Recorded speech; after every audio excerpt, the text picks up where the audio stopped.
नमस्कार दोस्तों। तो कैसे हैं आप लोग। आज मैं आपके लिए लेकर आया हूं प्लांट फिजियोलॉजी पादप कार्की के महत्वपूर्ण प्रश्नों की श्रृंखला, जिसमें आज पार्ट 1 में अपन कुछ महत्वपूर्ण प्रश्नों को डिस्कस करेंगे। इस श्रृंखला के अंतर्गत हम देखेंगे प्रकाश संश्लेषण, पादप कार्की, पोषक तत्वों, श्वसन, पादप हार्मोन से संबंधित टॉपिक पर डिस्कस करेंगे और उनके महत्वपूर्ण प्रश्नों का अध्ययन करेंगे। तो चलिए शुरू करते हैं।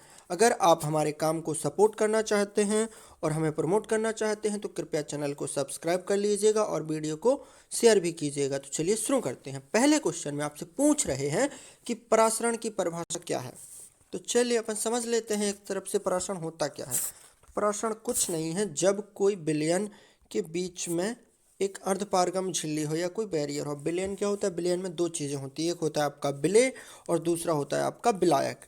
विलेय क्या होता है? जो कम मात्रा में होता है, जैसे पानी है, पानी में मैंने शक्कर डाल दी तो शक्कर क्या होगी? विलेय होगी। और पानी विलायक, जो मेन मीडियम है, जल हमेशा विलायक के रूप में काम करता है, तो वो हो गया विलायक। यानी जब जल और शक्कर को मिला दिया तो वो क्या बन गया? विलयन, क्योंकि उसमें विलायक है।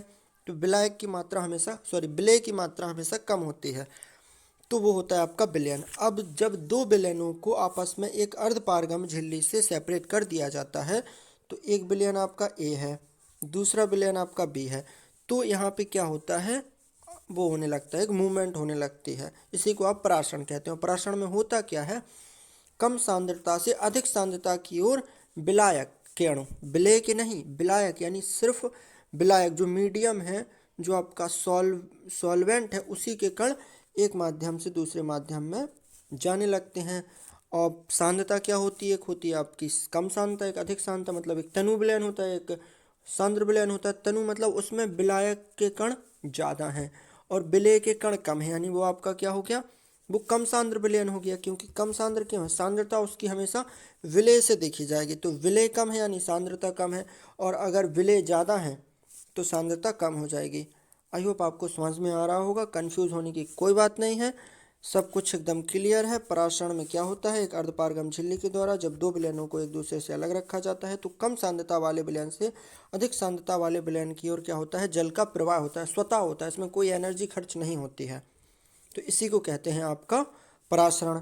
जैसे आपने क्या किया, आपने आपने वो ली, दाख लिया आपने, और दाख को आपने पानी में डाल दिया, तो क्या होगा? दाख फूल जाएगी। हुआ क्या?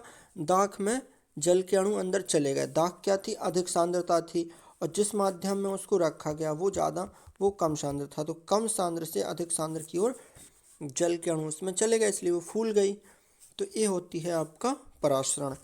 और इसके विपरीत एक क्रिया होती है विसरण। विसरण में मतलब वायुमंडल में फैलता है, उसको भी कंफ्यूज करने की जरूरत नहीं है। तो परासरण में आपका क्या होता है? अर्धपारगम कला में होकर कम से कम अधिक सांद्रता की ओर, कम से मतलब अधिक सांद्रता की ओर जल का प्रवाह होता है, इसी को कहते हैं आपका परासरण। और एक बहुत ही काम की चीज़ है, इसके बहुत सारे एप्लीकेशन हैं, कई जगह पर उपयोग किए जाते हैं। यही कारण है कि आपके जो लवणीय समुद्री जल की मछलियाँ होती हैं वो आपके यहाँ पे अलवणीय जल में यानी नदियों में नहीं आ सकती, और नदियों की मछलियाँ जल समुद्र में नहीं जीवित रह सकती। क्यों? क्योंकि वो उनका एटमॉस्फेयर नहीं है। अब समुद्री मछली अगर आपके यहाँ पे नदियों में आएगी, नदी वाले अलवणीय जल में, तो क्या होगी? उसके अंदर बॉडी की सांद्रता ज़्यादा है। अब वो यहाँ आएगी तो वो क्या करेगी? पानी उसमें अंदर जाएगा, वो कम सांद्रता से अधिक, तो वो फूल जाएगी और वो मर जाएगी। इसी प्रकार से अगर आपके अलवणीय जल की मछली जिसमें लवण नहीं है वो वहाँ पर जाएगी तो उसमें से पानी सोख लिया जाएगा, तो वो मर जाएगी सोखने के कारण। तो अभी अपन आगे देखेंगे क्या होता है अंतः परासरण, बाह्य परासरण। अगर आप अच्छे से समझे होंगे तो इसमें कोई कन्फ्यूजन की बात ही नहीं है, तो आपसे सब क्वेश्चन बनते जाएंगे। तो चलिए बताइए इस क्वेश्चन का आंसर क्या होगा। यहाँ आपसे पूछ रहे हैं अधिक लवण वाले विलयंस में से एक कोशिका को रखने पर वह सिकुड़ जाती है, क्योंकि देखो बात वही आ गई ना। एक अधिक लवण वाला विलयन है, यानी एक आपका बहुत कंसनट्रेटेड विलयन है, यानी इसमें बहुत सारा नमक नमक ही भरा है। लवण का मतलब होता है आपका विलेय की मात्रा ज़्यादा है, यानी उसमें सांद्रता इसलिए उसकी ज़्यादा होगी। अब अधिक लवण वाला विलयन है, उसमें बहुत नमक नमक भरा है ज़्यादा, उसमें एक कोशिका को रखा जाए, कोशिका क्या किसी को भी रखा जाए तो क्या होगा? वो सिकुड़ जाती है। सिकुड़ क्यों जाती है?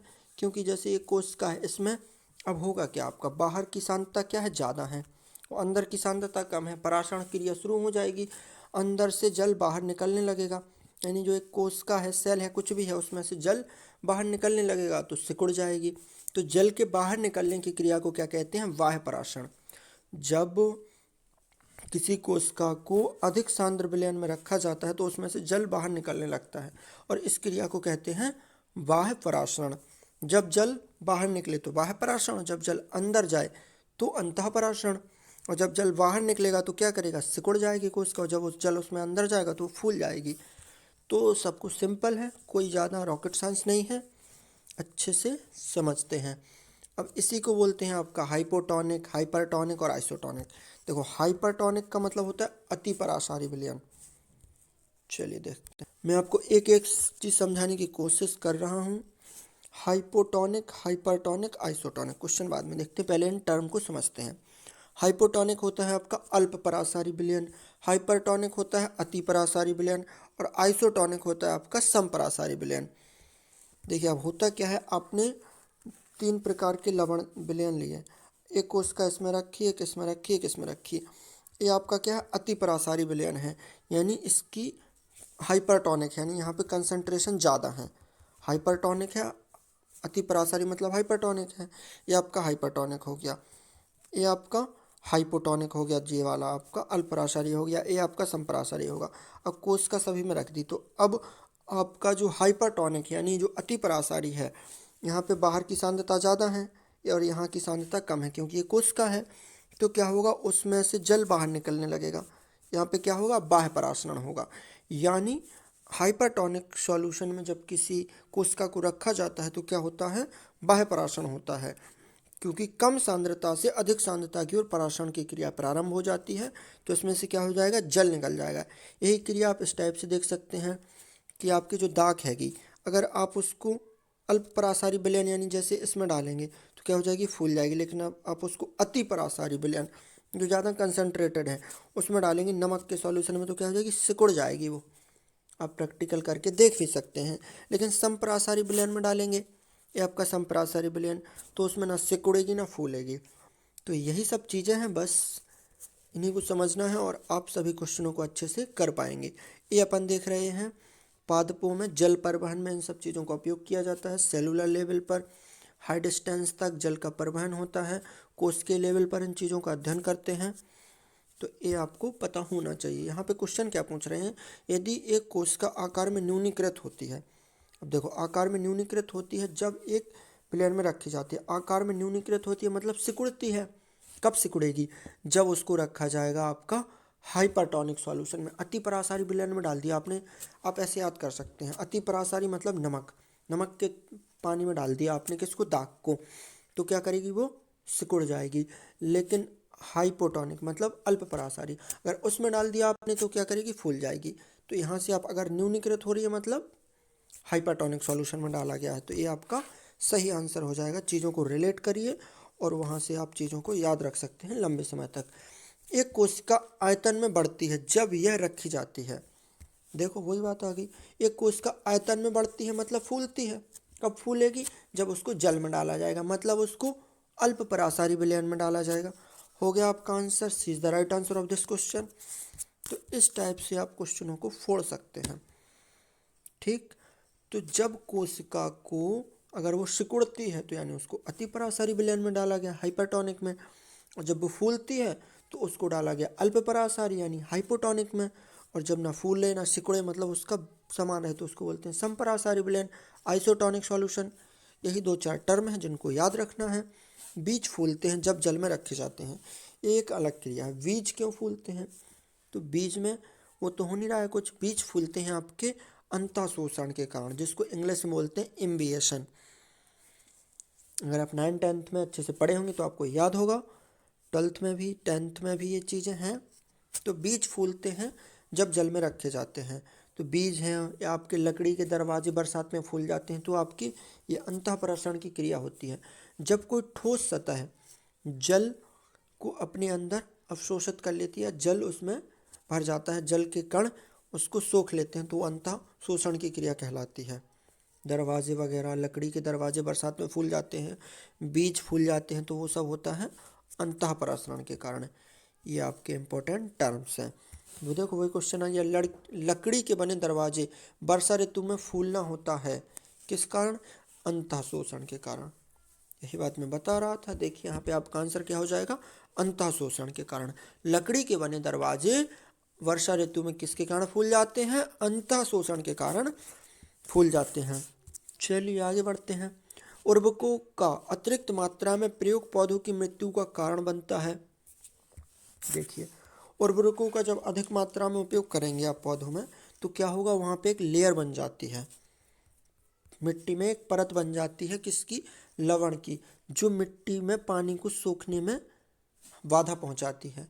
और होता क्या है इससे आपका, ये हो देखो क्यों हो रहा है, उर्वरक का अधिक मात्रा में प्रयोग पौधों की मृत्यु कारण बनते हैं। उर्वरक अधिक जाएगा मतलब उसमें क्या होगा, लवणता बढ़ेगी, यानी अति परासारी होता जाएगा आपका खेत या विलयन कुछ भी, क्या होता जाएगा, उर्वरक मतलब वो अति परासारी होता जाएगा। क्या होगा अति परासारी में आपका, तो आपका अंतः बाह्य परासरण हो जाएगा। क्या हो जाएगा? बाह्य परासरण।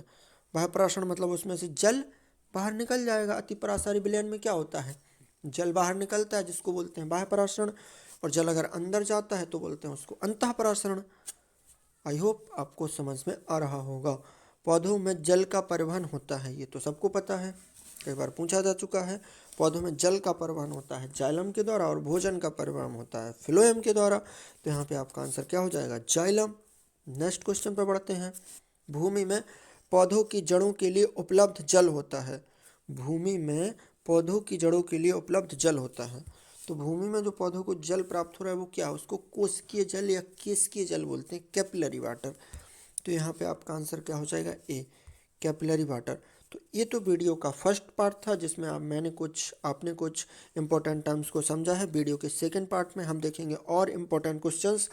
अगर आप चाहते हैं और इम्पोर्टेंट क्वेश्चनों को, तो चैनल को सब्सक्राइब कर लीजिएगा और बेल आइकन को भी दबा दीजिएगा, ताकि जब भी मैं नया वीडियो डालूं तो आपको नोटिफिकेशन आ जाए और आप उसको सबसे पहले देख सकें।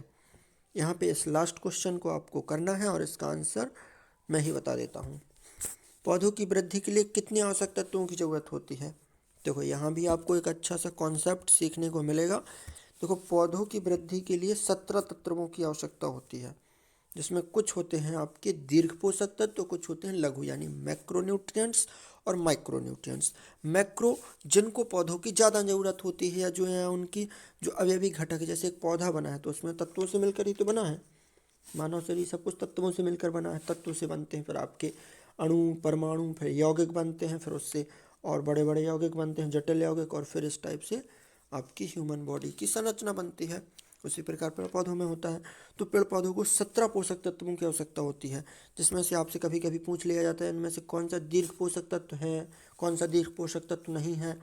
तो आपको याद करना है, आपको कार्बन, हाइड्रोजन, ऑक्सीजन, ये हो गया आपका कौन, P K potassium, nitrogen, sorry potassium, phosphorus, magnesium, calcium, M G magnesium, C A calcium, ये आपके क्या हैं, ये दीर्घ पोषक तत्व हैं। इनकी पौधों को ज़्यादा मात्रा में ज़रूरत होती है। कुछ होते हैं आपके सोडियम हो गया, इसमें आपका कॉपर भी आएगा, सल्फर भी आएगा दीर्घ में। कुछ होते हैं जैसे जिंक हो गया, सेलेनियम हो गया, सिलिकॉन हो गया, ये आपके कम मात्रा में आवश्यक होते हैं, उनको बोलते हैं लघु पोषक तत्व। तो आज के लिए इतना ही, मिलते हैं अगली वीडियो में, तब तक के लिए thank you, take care, love you all.